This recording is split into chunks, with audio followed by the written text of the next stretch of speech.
আসসালামু আলাইকুম বন্ধুরা, কেমন আছেন আপনারা? আজকে আমার ভাগ্নি, ছেলে মেয়ে সবাই মাছের বারবিকিউ খাবে। এজন্য তাদের জন্য এই সালাদগুলো, সস, তারপরে এই যে মাছটা ফ্রাই করা হয়েছে মশলা দিয়ে। এটা একটা বড় তেলাপিয়া মাছ, দেখতে পাচ্ছেন যে একটা বড় প্লেটের ভিতরে রাখা হয়েছে। এটাকে আমরা এখন প্রসেস করব খাওয়ার জন্য। আমার মেয়েটা খাওয়ার জন্য পাগল হয়ে গেছে, পেঁয়াজ খাচ্ছে, ওটা ধরতে দিচ্ছি না এর জন্য। তারপরে একটু একটু ইয়া করছে, আমি একটু দুষ্টামি বেশি করে সস খাচ্ছে। এখন এটার উপরে আমি প্রথমেই সস দিয়ে মেখে নেব সুন্দর করে। দেখেন আমি সস মাখাচ্ছি। আমি তো ভিডিও ঠিক মতন করতে পারি না, এর জন্য হয়তো একটু এরকম হয়, আপনারা বুঝে নেবেন। আর আমার ভিডিওগুলো যদি ভালো লাগে লাইক করেন, কমেন্ট দিয়েন, বেশি বেশি শেয়ার করেন।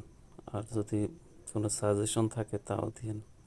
আর অবশ্যই আমার চ্যানেলটা আপনারা সাবস্ক্রাইব করবেন, এটা আপনাদের কাছে আমার আবেদন। আর দেখেন সস মাখাচ্ছি উভয় দিকেই। সস মাখানোর পরে আমরা ধনেপাতা, তারপরে পেঁয়াজ কুচি, শসা, গাজর এগুলো দিয়ে সাজাবো। উল্টা পাল্টা করে আমরা আগে সসগুলো মাখছি। মাখা শেষ প্রায়। আমার মেয়ে আলু খাচ্ছে, আলু ফ্রাই। এখন আমি ধনেপাতা দিচ্ছি। ধনেপাতা দেওয়ার শেষ। এখন আমি পেঁয়াজ বসাচ্ছি, যাতে ওরা খাওয়ার সময় একটু আরামায়েশ করে খায় এবং কি রেস্তোরাঁর মতো লাগে। কারণ বাচ্চারা চায় সব কিছু সাজানো গোছানো। সাজানো গোছানো দেখলে ওদের খাবার আকর্ষণ বাড়ে। এই জন্য এই খাবারগুলো খুব সাজিয়ে দেওয়ার চেষ্টা করি। আমার ছেলে যখনই যে যা খায় তাই আমরা সাজানোর চেষ্টা করি, যে সাজিয়ে সাজিয়ে দিই, যে ওর আকর্ষণ যাতে পারে খাবারের দিকে। আর আমার ছেলে এই মাছ ফ্রাইটা খুব পছন্দ করে, আমার ভাগ্নিও সুমাইয়া। আমার ছেলের নাম জাকারিয়া, আর ওই বাচ্চা ছোট মেয়েটা দেখলেন, ওর নাম মুস্কান। এতে শসা আর গাজর দিচ্ছি উভয় পাশে উপরে।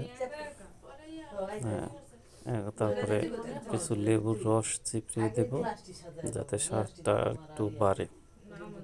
যে আমার ভাগ্নি এসে পড়েছে, আমার ছেলেও বসে পড়েছে। এই যে লেবু দিচ্ছি, লেবুর রসটা দেওয়াতে মাছের স্বাদটা আরও বেড়ে যায়। দেখছেন, যাতে মজাটা ভালো লাগে।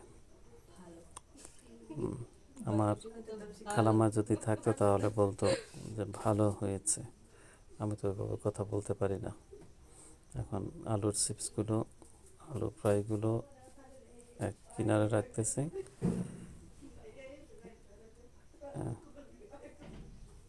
এখন খাবার পরিবেশনের জন্য হয়ে গেছে।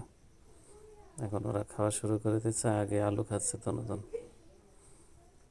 মানে মাছটা ধরবে নাকি ধরবে না, এত বড় মাছ, এই জন্য ওরা দ্বিধাদ্বন্দ্বে আছে, আলুই মুখে দিতেছে। আমি আবার বলতেছি যে না, তোমরা মাছটা খাও, মাছ খাওয়ার পাশাপাশি তোমরা আলু, গাজর, শসা এগুলো খাবে। রাখি। আসসালামু আলাইকুম।